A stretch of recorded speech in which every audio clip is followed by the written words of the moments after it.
And welcome back. So for our final segment, I have Danielle Ruhl with me here. She's part of the IU's track and field team, but she specifically does hammer and weight throws, which is a little bit interesting for high school and college sports in general. But we'll get to that here in a second for Indiana. First of all, Danielle, it's your first time on the show, so I have to do the formalities. Yeah. How did you end up here at IU East, and how did you end up doing this event? Yeah, so I was in track and field my last 2 years of high school, and I threw, not hammer, but I threw weight. No, I'm so sorry. I threw shot put and discus.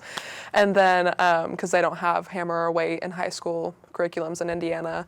And then after I graduated, I wanted to go to Ball State for kinesiology and physical education. But then, tuition was pretty high at Ball State, so I transferred to IU East.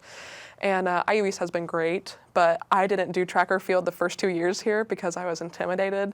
And then my friend Ricky Phoenix, she asked me if I wanted to do track and field. And I was like, oh, I mean, yeah, it's going to be like a tough commitment, but yeah, I'll definitely do it.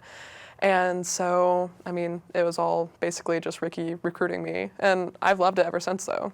It's interesting because a lot of athletes here at IU East come here because they get recruited, whether it's through a scholarship or they just like the team that they're about to play on. But for you, you walked on. Yeah. So what's the difference like there between some of the athletes who may have been recruited versus somebody like you who was able to be recruited later, essentially? More the fact is that I didn't have impressive numbers in high school, and also we didn't have hammer or weight in high school. And it's also more the fact that I did not want to go into track and field the first 2 years. I was actually really intimidated by the people who are, signed on by scholarships and stuff like that because I didn't know if I would be any good.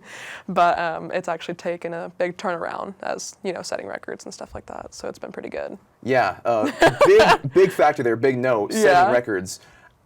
What's the training like? Because we mentioned in Indiana, doing a weight throw or doing a hammer throw is not the norm for high school sports. So how do you train for something like that?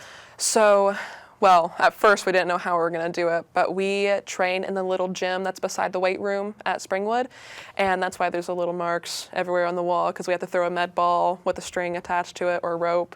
But we finally signed a lease with the Recplex Center in Richmond, and we usually train there every Monday, Tuesday, Thursday, and then sometimes Friday if we want to get extra lift in.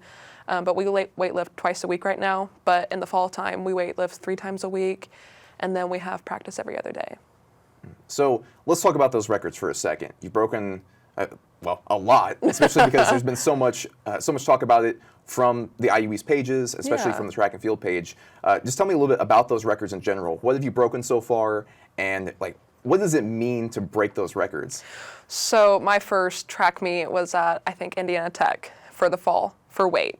And coach, after I threw my first throw with the weight, I threw I believe it was 10 meters. And coach goes back to me and he's like, you just broke a school record. And I was like, what? No way. You're lying. He was like, yeah, you did. And I was really surprised because, I've thrown better than that. So I was like, that's pretty cool. It was really nice to hear that, though, that I've been doing really great with that. So I like it. And we're seeing some pictures here on the screen right now. What goes through your mind when you're getting ready to do a throw like this? What do you go through the technique in your head? Are you thinking, are you picturing somebody you hate? No. The other ends? What's going through your head when you do throws like these? Absolutely nothing. I am very nervous, but before I go throw, I make sure to remember all the techniques that I have to do and where I have to put my feet and all that kind of stuff. But usually I'm just a nervous wreck going up there, just ready to throw a ball. So do you have any other goals? We're still through the season here. We've still got some time left before it ends. What do you want to accomplish before the season ends? So we're in the outdoor season right now. So our main focus is hammer, discus, shot put, and javelin. And my main goal right now is to get to nationals for hammer. And I'm about, I want to say 8 meters away for nationals, and I think I can do it. So I'm not too sure how that exactly works. So are you trying to hit a certain qualification? Yes. Okay. So I have to hit 48.50 meters to be able to qualify for nationals. So I think I'll get there, though. You have still have plenty of time. Yeah. And another big aspect too is, I mean, you're not only just doing this, you're also involved on campus and around campus with not only academics, but also, I believe you're working in campus life. Yes. Is that correct? Yep. I work at Campus Life. I do admissions. I do peer mentor. And I actually just got accepted to SGA, Student Government Association. So that's going to be a big one that I really want to get involved with. That's terrifying. And also too with academics, what is your career path like? Like, what are you planning to do with your degree once you graduate? So after I graduate here, I am going to apply actually in December to Ball State for their higher ed master's degree for student affairs. And after being 2 years over there, I want to become an academic advisor for college. Because my academic advisors, all three of them, have helped me so much throughout my schooling. And, I've changed my major 3 times, but I finally figured out what I want to do because of them. And so that's what I want to do for other students.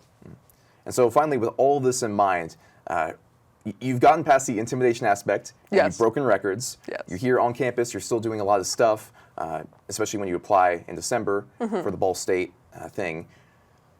Do you have any tips for anybody who's trying to make this transition from high school to college, or maybe they're in college and they're thinking, oh, I kind of want to do a sport, and I kind of want to get involved, but I don't know. Like, what advice do you have for people on the fence about doing something like this? So I definitely don't want to be a hypocrite, but do not procrastinate. I procrastinate all the time, but only because I know that I can get my homework done in a certain amount of time. So know your limits. Adding a sport was pretty challenging at first because I also work 3 jobs. And they're all part-time, obviously, and you shouldn't work over 20 hours a week while being a full-time college student, but just have determination and do not procrastinate. And how should somebody organize their schedule? Because how do you do that with 3 jobs? I do not. And okay, so you don't organize. Okay. I do not organize, but I usually keep a mental note of what I have to do, so I'm really good at that, so that's why I don't have a plan or anything. But for some people, that might work for them. Yes. Just not me. So just take mental notes. Yes. Okay. Well, thank you so much, Danielle, for coming on the show. Yeah. Congratulations with all the records you're breaking. And Thank you. hey, to many more. Yeah, thanks. So with that, please remember to pick up all trash, personal belongings, kids, and/or spouses as you leave the show. And remember, you can follow all sports news and information at IUERedWolves.com. I'm Travis Lang, host of Inside IUE Sports. Take care.